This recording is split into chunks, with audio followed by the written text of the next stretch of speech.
What's up everyone, this is Sasquatchy Mush at Breaking Bales. Today I'm going to be showing you how to make modified lids for your grain. So this is what you're going to need. You're going to need your ball glass jars and some lids.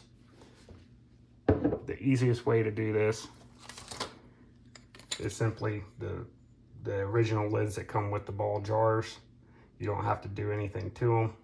You could just put that in upside down. When you put it in your pressure cooker, cover it with some tin foil to make sure water doesn't get in there, and you can grain that way. That's the most simple way. The way we like to do it is to use modified jar lids.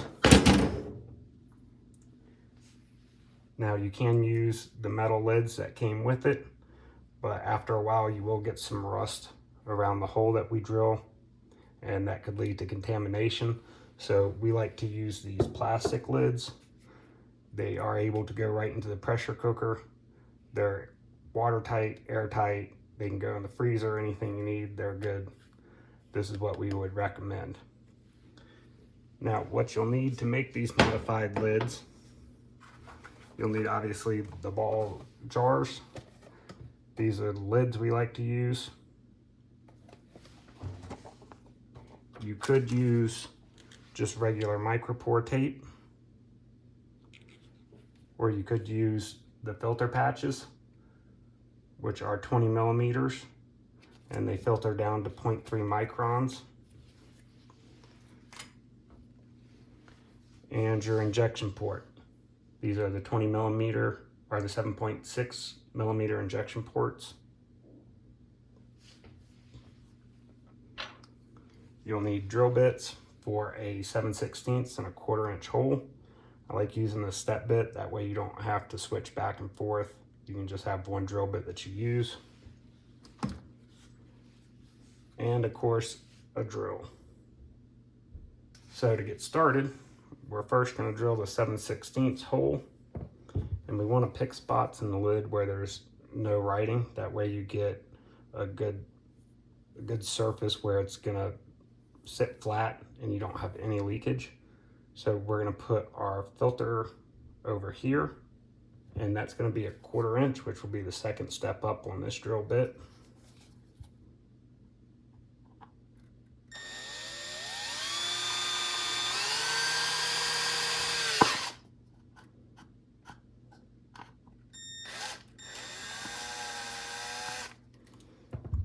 Now you want to make sure there's no burrs or anything left from drilling the hole. That way you get good adhesion all the way around it. The second hole we're going to drill is for the injection port. So we're going to pick right here, and that goes up to the 7/16, which is the second to last step.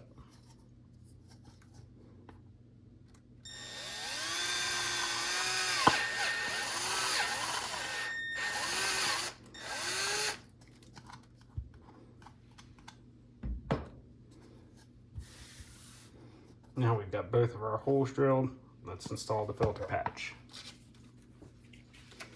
These are real easy to install. They're adhesive on the back, just peel it off. Make sure the center of the patch is centered over the hole,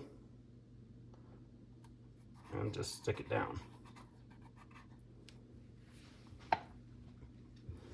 The injection port can be kind of a pain to get in there because that hole is just slightly bigger than the injection port, so you really got to push it in there and work it.